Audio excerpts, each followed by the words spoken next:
Hello, everyone, and welcome to another great episode of the Gridiron Glory here with Tad and Will, where we cover the 32 teams of the NFL, their highlights, their stories, and their matchups. And today we have a Week 5 recap featuring the Houston Texans taking on the Buffalo Bills. The Texans coming out on top at home 23-20 in a battle of division leaders. Coming in as a pair of 3-1 football teams, the Texans go out at 4-1. The Bills dropped 3-2. A very interesting football game that we saw have a lot of swings late in the game.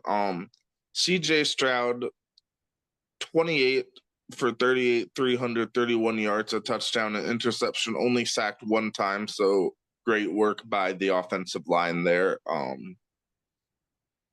We saw a big play out of Nico Collins. He had two catches, 78 yards, and a touchdown, but he unfortunately suffered a fairly significant injury in the game, and that is great cause for concern for the Houston offense. It's not like they don't have weapons. They have plenty of weapons even without Nico Collins, but Nico Collins is turning into a premier receiver in the league, and it's going to be interesting to see how they can step up with Nico Collins unavailable for the foreseeable future, and that will cause some concern for me. What's your take on the Nico Collins situation? Yeah, it's a very unfortunate thing, the Nico Collins situation. You really hope that, like the Texans are able to, like you said, the next man up mentality, go out there, be able to find that, guy that can step in for him. Guys like Tank Dell or Stephon Diggs, or Aguna Wobble, however you say his name. But you just hope that, these guys are able to really step up and provide for CJ Stroud, even in Nico Collins' absence, and what is a very unfortunate situation there. Yeah, definitely unfortunate. But when you have a leader like CJ Stroud, you got to think he can rally the offense. He can get his other receivers fired up. Obviously, a premier talent like Stephon Diggs, Tank Dell, Tank Dell still an up and coming receiver. Even Dare Ogunbowale being effective in both the run and pass game. He's a primary running back, but he can also um, make plays in the pass game, as we saw in Houston this past weekend.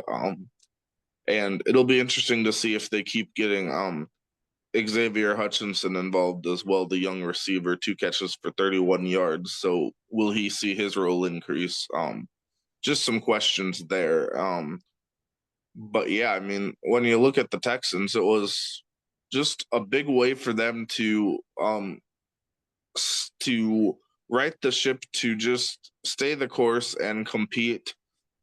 For 60 minutes, they did what they could.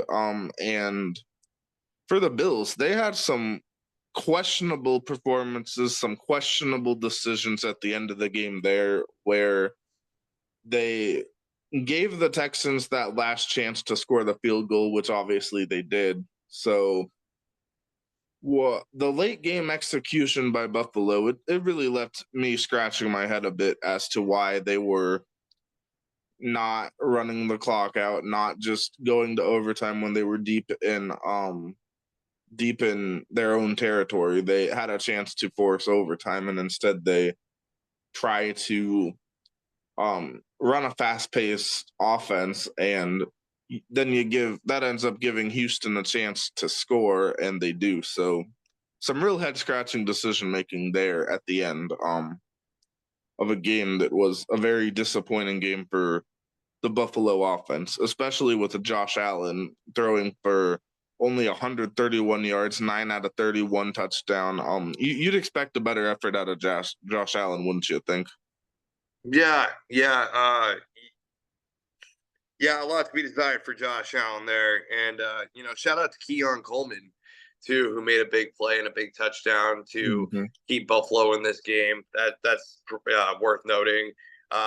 Buffalo's defense, you had guys like Dorian Williams, um, even the likes of Zayon Liu, Javon Solomon.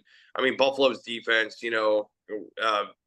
kind of, obviously Von Miller's still suspended and everything. So, Mhm. that's kind of rough there, but still nonetheless, Buffalo's defense, I mean, it was tough to shut down CJ Stroud, but you kept them in the game. So, and then yeah, Josh Allen just you got to go out, got to play better. Did you have any final thoughts or takes on this game? Yeah, I do have one last thing I wanted to bring up. We see some credit deserves to be sent towards Kaimi Fairbairn, the kicker, 3 for 3, including hitting a 59-yard game winner. So Yes, credit there. yes, absolutely. Kaimi Fairburn gets the game winner, a very solid NFL kicker. Be sure to like, subscribe, and follow.